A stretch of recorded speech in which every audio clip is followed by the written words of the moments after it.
नमस्कार दोस्तों, आप सभी का स्वागत है कृष्णा मोटिवेशन चैनल पर, जहां मिलते हैं आपको ज्ञानवर्धक, आध्यात्मिक और प्रेरणादायक वीडियोस। आप सुन रहे हैं श्रीमद् भगवद गीता की एक शानदार सीरीज जिसका नाम है भगवद गीता की सीख। और आज हम जानेंगे कि श्रीमद् भगवद गीता के 9वें अध्याय से क्या सीखा जा सकता है। इस वीडियो में हम बात करेंगे 9वें अध्याय के सार की, बहुत ही सरल भाषा और आसान से शब्दों में। श्रीमद् भगवद गीता के 8वें अध्याय में हमने जाना कि भगवान क्या है और उनको कैसे प्राप्त किया जा सकता है, देवता कौन होते हैं, यह संसार कैसे चलता है और क्यों हमें आज ही कठिन परिश्रम में लग जाना चाहिए। श्रीमद् भगवद गीता के 9वें अध्याय में हम जानेंगे कि भगवान की परम महिमा क्या है। जब हम अलग अलग देवताओं की पूजा करते हैं तो उससे क्या होता है? क्या एक पापी भी भगवान की भक्ति कर सकता है? और मनुष्य जीवन का परम लक्ष्य क्या है? तो चलिए विस्तार से जानते हैं श्रीमद् भगवद गीता के 9वें अध्याय से मिलने वाली सीख और शिक्षाओं के बारे में। 7वें और 8वें अध्याय में भगवान श्री कृष्ण ने भक्ति को योग प्राप्त करने का सरल साधन और योग की उत्तम पद्धति बताए थे। 9वें अध्याय में उन्होंने अपनी परम महिमा का व्याख्यान किया है, जिससे विस्मय, श्रद्धा और भक्ति उत्पन्न होती है। वे यह बोध कराते हैं कि यद्यपि वे अर्जुन के सम्मुख साकार रूप में खड़े हैं, किंतु उन्हें मनुष्य के रूप में मानने की दुर्भावना धारण नहीं करनी चाहिए। वे स्पष्ट कहते हैं कि वे समस्त प्राकृतिक शक्तियों के अध्यक्ष हैं और सृष्टि सृजन के आरंभ में अनगिनत जीवों के जीवन रूपों को उत्पन्न करते हैं और प्रलय के समय वापस उन्हें अपने में विलीन कर लेते हैं तथा सृष्टि के अगले चक्र में उन्हें पुनः प्रकट करते हैं। जिस प्रकार से शक्तिशाली वायु सभी स्थानों पर प्रवाहित होती है और सदैव आकाश में स्थित रहती है, उसी प्रकार से सभी जीव भगवान में निवास करते हैं। फिर भी वे अपनी योग माया शक्ति द्वारा तटस्थ पर्यवेक्षक बने रहकर इन सभी गतिविधियों से विलग और विरक्त रहते हैं। केवल भगवान ही आराधना का एकमात्र लक्ष्य है। इसे स्पष्ट करते हुए भगवान श्री कृष्ण विभिन्न प्रकार के हिंदू देवी देवताओं की पूजा के मिथ्या के भ्रम का समाधान करते हैं। भगवान सभी प्राणियों के लक्ष्य, सहायक, शरणदाता और सच्चे मित्र हैं। श्री कृष्ण दृढ़तापूर्वक कहते हैं कि वे न तो किसी का पक्ष लेते हैं और न ही किसी की उपेक्षा करते हैं। वे सभी प्राणियों के प्रति निष्पक्ष रहते हैं। यहाँ तक कि अधम पापी भी यदि उनकी शरण में आते हैं तब भी वे प्रसन्नता से अपनाते हैं और उन्हें शीघ्र सद्गुणी बनाकर पवित्र कर देते हैं। वे वचन देते हैं कि उनके भक्त का कभी पतन नहीं हो सकता। अपने भक्तों को हृदय में आसीन होकर वे उनके अभाव की पूर्ति करते हैं और जो पहले से उनके स्वामित्व में होता है वे उसकी रक्षा करते हैं। इसलिए हमें सदैव उनका ही चिंतन और आराधना करनी चाहिए तथा मन और शरीर को पूर्णतया उनके प्रति समर्पित कर उन्हें अपना परम लक्ष्य बनाना चाहिए। 9वें अध्याय के प्रथम श्लोक में भगवान श्री कृष्ण कहते हैं कि हे अर्जुन, क्योंकि तुम मुझसे ईर्ष्या नहीं करते, इसीलिए मैं तुम्हें विज्ञान सहित परम गुह्य ज्ञान बताऊंगा, जिससे जानकर तुम भौतिक जगत के कष्टों से मुक्त हो जाओगे। भगवान श्री कृष्ण ने अपने सखा, अपने मित्र अर्जुन से कहते हैं कि हे अर्जुन, मैं तुम्हारे लिए परम गोपनीय ज्ञान कहने जा रहा हूँ और इसे विज्ञान सहित कहने जा रहा हूँ। भगवान श्री कृष्ण कहते हैं कि यह जो ज्ञान है यह सभी विद्याओं का राजा है। यह विद्या का मतलब सामान्य शिक्षा से नहीं है। ये वो विद्या है जिसके पास भी यह विद्या आ गई, यह विद्या उसे उठाकर परम धाम मोक्ष तक, निर्वाण तक पहुंचा देती है। अगर आप कभी रिद्धि सिद्धियों में उलझ जाते हैं तो साफ है कि अविद्या जो है वह सफल हो गई, क्योंकि भगवान श्री कृष्ण कहते हैं कि एक बार इस रास्ते पर चल दिए तो बीच में रिद्धियाँ सिद्धियाँ भी मिलेगी, लेकिन उनमें भटकना या अटकना नहीं है।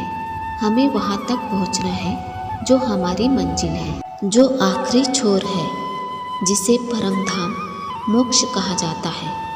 भगवान श्री कृष्ण कहते हैं कि मुझ अव्यक्त स्वरूप में यह सारा जगत व्याप्त है, यानी कि मैं जिस स्वरूप में स्थित हूँ वो सर्वत्र है। सारे प्राणी मुझ में स्थान पाए हैं, किंतु मैं उनमें स्थित नहीं हूँ। वे मनुष्य जो मुझ में श्रद्धा नहीं रखते, वे इस संसार में बार बार दुख भोगने के लिए आते रहते हैं और यहाँ से जाते रहते हैं। मैं ही इस संसार को बार बार बनाता और मिटाता भी हूँ।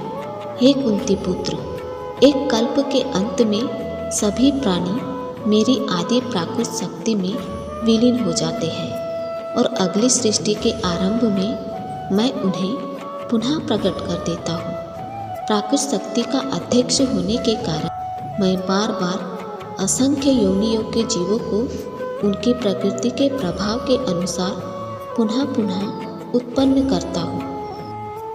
भगवान श्री कृष्ण कहते हैं, हे अर्जुन, कल्प का जो विलय काल है उसमें सब मेरी जो प्रकृति है, मेरा जो स्वभाव है उसे प्राप्त होते हैं और कल्प का जो आदि है उसको मैं बार बार रचता हूँ, बार बार सजाता हूँ। कल्प का मतलब है भगवान की तरफ जब आपका प्रेम उमड़ आता है, जब आप उस रास्ते पर चल देते हैं, वह परिवर्तन आपके अंदर आने लगता है, तो यहाँ से वह आरंभ होता है, यहाँ से वह शुरुआत होती है। और जब आप उस भाव को प्राप्त हो जाते हैं तो कल्प का अंतिम छोर आ जाता है और अपना कर्म पूरा करके वो जो उपचार है वह भी समाप्त हो जाते हैं।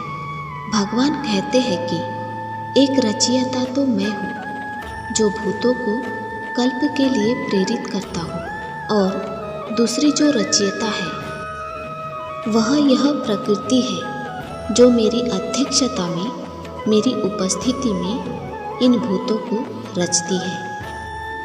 श्री कृष्ण कहते हैं, हे कुंती पुत्र, यह प्राकृत शक्ति मेरी आज्ञा से चर और अचर प्राणियों को उत्पन्न करती है। इसी कारण भौतिक जगत में परिवर्तन होते रहते हैं। यह जान लो कि जिस प्रकार प्रबल वायु प्रत्येक स्थान पर प्रवाहित होती है और आकाश में जाकर स्थित हो जाती है, वैसे ही सभी जीव सदैव मुझ में स्थित रहते हैं।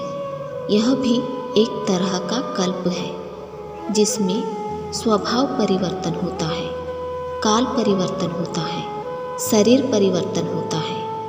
आत्मा एक शरीर से दूसरे शरीर में जाती है। तो इस तरीके से कल्प जो है वह दो प्रकार के होते हैं। उनको यहाँ पर भगवान श्री कृष्ण ने समझाना चाहा है। ऐसा कहा जाता है कि चारों युग बीतने पर एक कल्प पूर्ण होता है, फिर महाप्रलय होता है, लेकिन इसका यथार्थ में जो अर्थ है वह यह है कि जब तक आप यानी आत्मा अलग है और परमात्मा अलग है, तब तक यह युग धर्म रहेंगे। इसी के बारे में गोस्वामी तुलसीदास जी ने भी रामचरितमानस में कहा है कि चारों युगों का मतलब है कि 4 स्तर है ध्यान के, जिसमें आप निम्न स्तर से शुरू करते हैं, फिर आप ऊपर की तरफ बढ़ते हैं और फिर आप पराकाष्ठा जो है वहाँ तक पहुँच जाते हैं। फिर आप अंतिम स्तर पर अर्थात उस परम धाम मोक्ष तक पहुँच जाते हैं।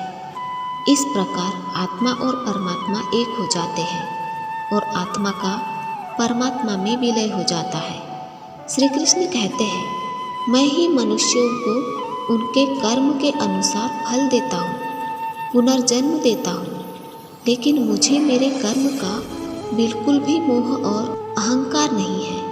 मैं यह कर्म करते हुए भी इस कर्म के बंधन में नहीं बंधता।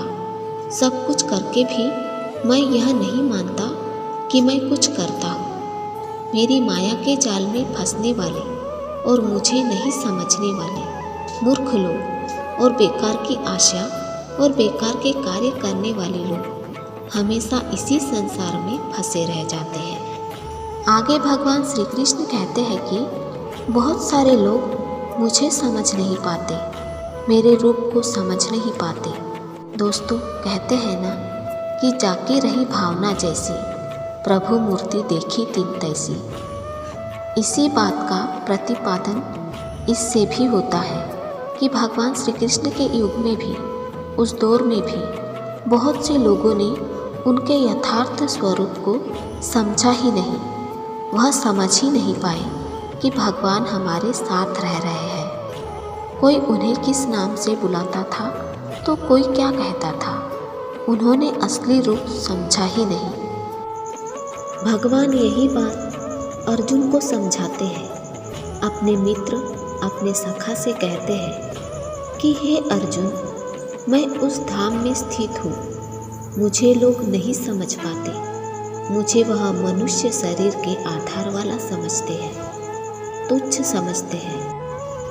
मैं उस महान ईश्वर रूप में स्थित हूँ, लेकिन शरीरधारी हूँ, इसीलिए यह लोग मुझे नहीं समझ पाते। मुझे मनुष्य कहते हैं और उनका दोष भी नहीं, क्योंकि जब वह देखते हैं तो उन्हें यह शरीर दिखाई पड़ता है। जब मैं मनुष्य के रूप में अवतार लेता हूँ, तब मूर्ख लोग मुझे समस्त प्राणियों के परमात्मा के रूप में पहचानने में समर्थ नहीं होते। प्राकृत शक्ति से मोहित होने के कारण ऐसे लोग आसुरी और नास्तिक विचारों को ग्रहण करते हैं। इस मोहित अवस्था में उनके आत्मकल्याण की आशा निरर्थक हो जाती है और उनके ज्ञान की प्रकृति निष्फल हो जाती है। हे पार्थ, किंतु महान आत्माएं जो मेरी दिव्य शक्ति का आश्रय लेती है, वे मुझे समस्त सृष्टि के उद्गम के रूप में जान लेती है। वे अपने मन को केवल मुझ में स्थिर कर मेरी अनन्य भक्ति करती है। आगे भगवान कहते हैं, हे अर्जुन, मैं ही संपूर्ण जगत का दाता यानी कि धारण करने वाला हूँ, पिता यानी कि पालन करने वाला हूँ, पितामह यानी कि मेल उद्गम हूँ। मैं ही वैदिक कर्म कांड हूँ, मैं ही यज्ञ हूँ, मैं ही पितरों को दिए जाने वाला तर्पण हूँ, मैं ही औषधीय जड़ी बूटी और वैदिक मंत्र हूँ, मैं ही घी, अग्नि और यज्ञ का कर्म हूँ, मैं ही इस ब्रह्मांड का पिता माता आश्रय और पिता मैं हूँ। मैं ही शुद्धिकर्ता, ज्ञान का लक्ष्य और पवित्र मंत्र ओम हूँ। मैं ही ऋग्वेद, सामवेद और यजुर्वेद हूँ। मैं सभी प्राणियों का परम लक्ष्य हूँ और मैं ही सबका निर्वाह स्वामी, धाम, आश्रय और मित्र हूँ। मैं ही सृष्टि का आदि अंत और मध्य और मैं ही भंडार ग्रहण और अविनाशी बीज हूँ।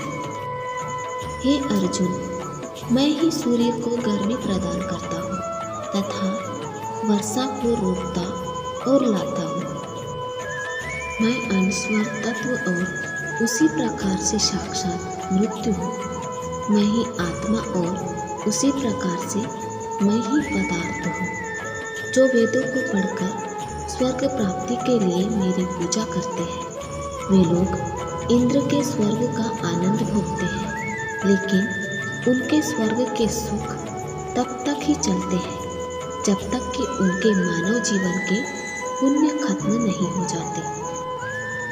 और जब उनके पुण्य खत्म हो जाते हैं तब उनको वापस इसी पृथ्वी लोक पर जन्म लेने आना पड़ता है। किंतु जो मुझको मतलब परमेश्वर को ही सब कुछ मानकर अपने कर्म फल का त्याग कर निरंतर प्रेम करते हैं, मैं उनकी न केवल सभी आवश्यकताएं पूरी करता हूँ, बल्कि उन्हें सदा के लिए मेरी शरण में भी लेता हूँ। देवताओं को पूजने वाले देवताओं के पास जाते हैं, पितरों को पूजने वाले पितरों के पास जाते हैं, राक्षसों को पूजने वाले राक्षसों के पास जाते हैं, और मुझे मानने वाले सदा मेरे पास आते हैं। देवताओं, पितरों और भूतों को पूजने वालों का ज्ञान सीमित होता है और उनको फिर से इस मृत्यु लोक में आना ही पड़ता है। इसीलिए अर्जुन, तुम भी अगर कुछ खाते हो, दान करते हो, तप करते हो और कर्म करते हो तो मुझको ही अर्पण करके करना। इस प्रकार से तुम मुझको ही प्राप्त हो जाओगे। मेरे लिए प्रिय और अप्रिय सब बराबर है। यहाँ तक कि अगर कोई बहुत ही दुराचारी हो, चाहे वह स्त्री हो या पुरुष हो, चाहे राजा हो या भिखारी हो, वह भी मुझ में आसक्त होकर इस भवसागर से तर जाता है। इसीलिए अगर तुम भी मुझ में समर्पित रहोगे तो मुझे ही प्राप्त करोगे। दोस्तों, यहाँ भगवान स्पष्ट करते हैं कि जिन मनुष्यों की रुचि वैदिक कर्म कांडों का पालन करने में होती है, वे देवताओं का स्वर्गलोक प्राप्त करते हैं, किंतु जब उनके पुण्य कर्म क्षीण हो जाते हैं तब उन्हें लौटकर पुनः पृथ्वी लोक में आना पड़ता है। लेकिन जो परम प्रभु की भक्ति में तल्लीन रहते हैं, वे उनके परम धाम में जाते हैं। इसलिए श्री कृष्ण उनके प्रति की जाने वाली विशुद्ध भक्ति को सर्वोत्तम बताते हुए उसकी प्रशंसा करते हैं। ऐसी भक्ति में लीन होकर जो कुछ भी हमारे पास है वह सब भगवान को समर्पित करते हुए हमें भगवान की इच्छा के साथ पूर्ण रूप से एकनिष्ठ होकर जीवन यापन करना चाहिए। ऐसी शुद्ध भक्ति पाकर हम कर्म के बंधनों से मुक्त रहेंगे और भगवान से गुण संबंध स्थापित करने के लक्ष्य को पा सकेंगे। दोस्तों, जैसा कि भगवान श्री कृष्ण ने कहा है कि जो जिसकी पूजा करता है मैं उसको उसी से जोड़ देता हूँ। इस बात का बहुत गहरा अर्थ है। हमारे जीवन में हम जिस तरह के इंसान की संगत में रहते हैं, समय बीतने के साथ हमारी सोच, हमारे विचारों पर भी उसका असर होने लगता है। अगर हम नकारात्मक विचारों वाले लोगों के साथ रहते हैं तो हमारे विचार भी नकारात्मक होने लगते हैं। इसलिए नकारात्मक सोचने वाले लोगों से दूर रहना चाहिए और जो लोग सकारात्मक रहते हैं, जिनका जिंदगी में कुछ करने का मकसद होता है, उनके साथ रहना चाहिए, उनका आदर करना चाहिए, क्योंकि आज भले ही वह कुछ हो या ना हो, लेकिन जैसा कि भगवान ने कहा है कि जैसी भावना वैसा नतीजा, तो उसी प्रकार से सही रास्ते पर चलने वाले एक दिन मंजिल तक पहुंच ही जाते हैं और अपने लक्ष्य को प्राप्त कर लेते हैं। तो दोस्तों, आशा करते हैं कि आपने इस वीडियो से बहुत कुछ सीखा होगा। मिलते हैं जल्द ही श्रीमद् भगवद गीता के 10वें अध्याय की आसान और सरल व्याख्या के साथ। जय श्री राधे कृष्ण।